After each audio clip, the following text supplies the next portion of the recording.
Very good morning. तो आज हम कौन सा क्वेश्चन है जो फार्मास्यूटिकल एनालिसिस वन का कवर करेंगे। देखिए, लाइन वाइज लाइन में आपको टॉपिक कवर करवाऊंगी फार्मास्यूटिकल एनालिसिस वन के। आइदर वो फार्मास्यूटिकल एनालिसिस वन में जो फर्स्ट चैप्टर है, फर्स्ट चैप्टर में आपका क्या क्या बताया गया है, नॉर्मेलिटी क्या होता है, मोलरिटी क्या होता है, या फिर स्टैंडर्डाइजेशन क्या कैसे होते हैं एनएओएच के, और के बहुत सारे जो होते हैं, बहुत सारे कंपाउंड्स हैं, उनके स्टैंडर्डाइजेशन वगैरह आपको बताए हुए हैं, राइट। तो अभी अपन आज कौन सा टॉपिक है जो कवर करेंगे, ऐसा करते करते अपन लाइन वाइज लाइन कवर करते चले जाएंगे हर एक चैप्टर, और फार्मास्यूटिकल एनालिसिस वन पूरी कवर करेंगे, राइट। तो अब देखिएगा, तो मैं आपको आज कराने जा रही हूँ नॉर्मेलिटी। अब नॉर्मेलिटी होती क्या है ये मुझे पता होना चाहिए। तो कुछ नहीं, कंसंट्रेशन, कंसंट्रेशन की एक यूनिट है ना। कंसंट्रेशन क्या होता है अब ये भी मुझे पता होना चाहिए।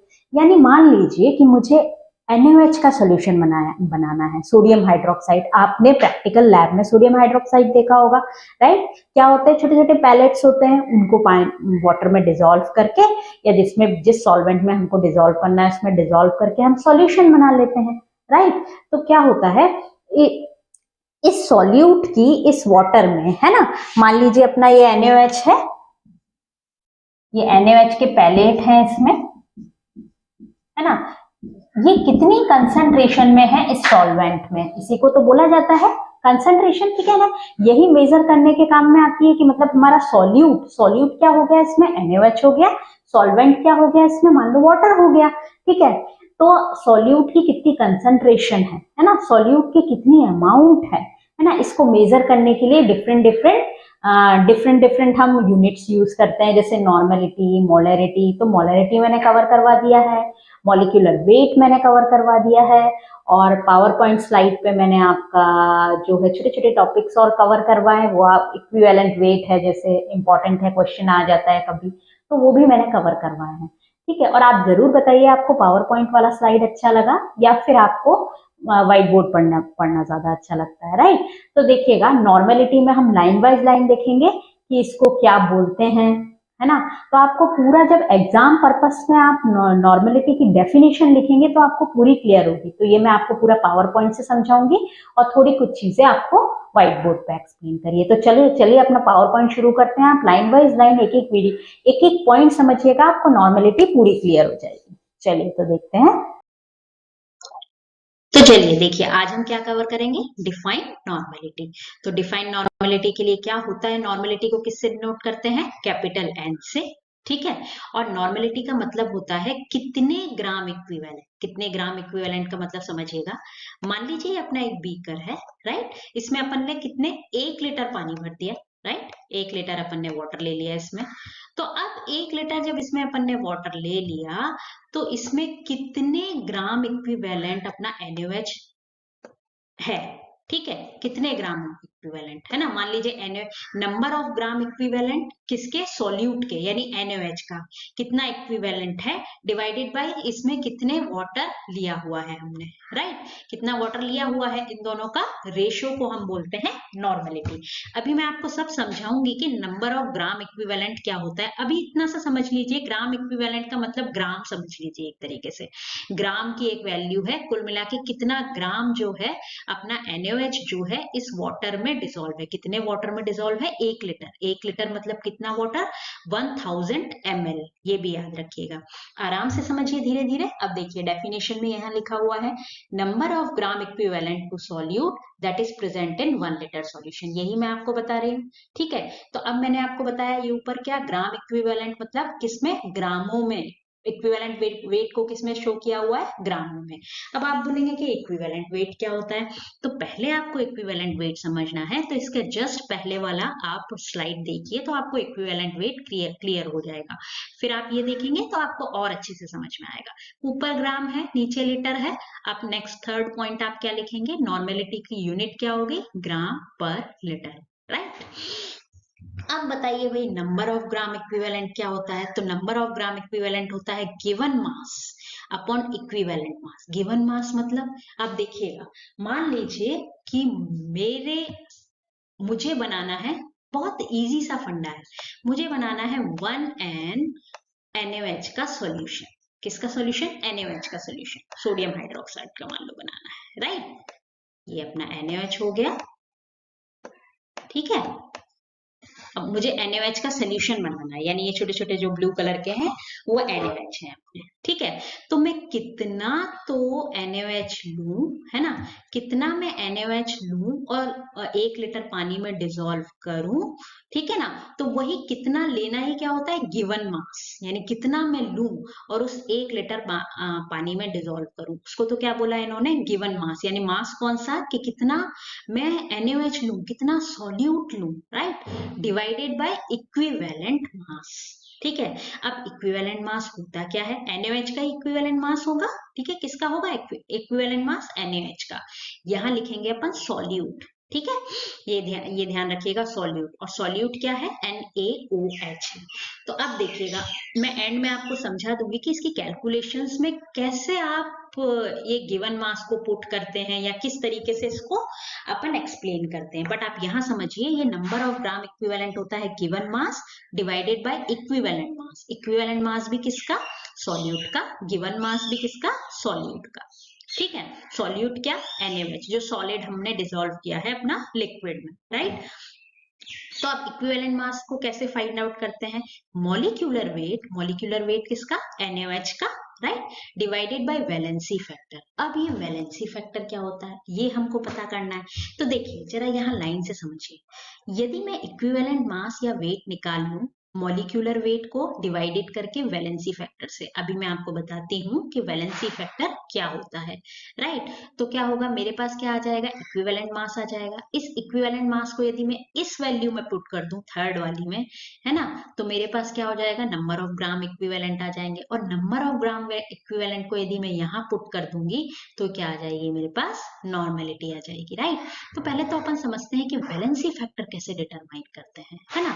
इससे पहले मैं आपको एक छोटा सा फॉर्मूला, इस फॉर्मूले को सिंपल करके बताती हूँ। कैसे सिंपल होगा ये फॉर्मूला, इक्विवेलेंट मास को यहाँ पुट कर दीजिए और नंबर ऑफ ग्राम, समझिए आप जरा, इक्विवेलेंट मास का यदि ये वाला फॉर्मूला मैं यहाँ पुट कर दूंगी, molecular weight divided by valency factor, और ये पूरा formula number of gram equivalent, इस पूरे को given mass upon equivalent mass को यहाँ पुट कर दूंगी, तो मेरे पास क्या मिलेगा फॉर्मूला, देखिएगा ये मिलेगा, नॉर्मेलिटी बराबर mass of solute upon molecular weight into valency factor divided by volume of solution in litre.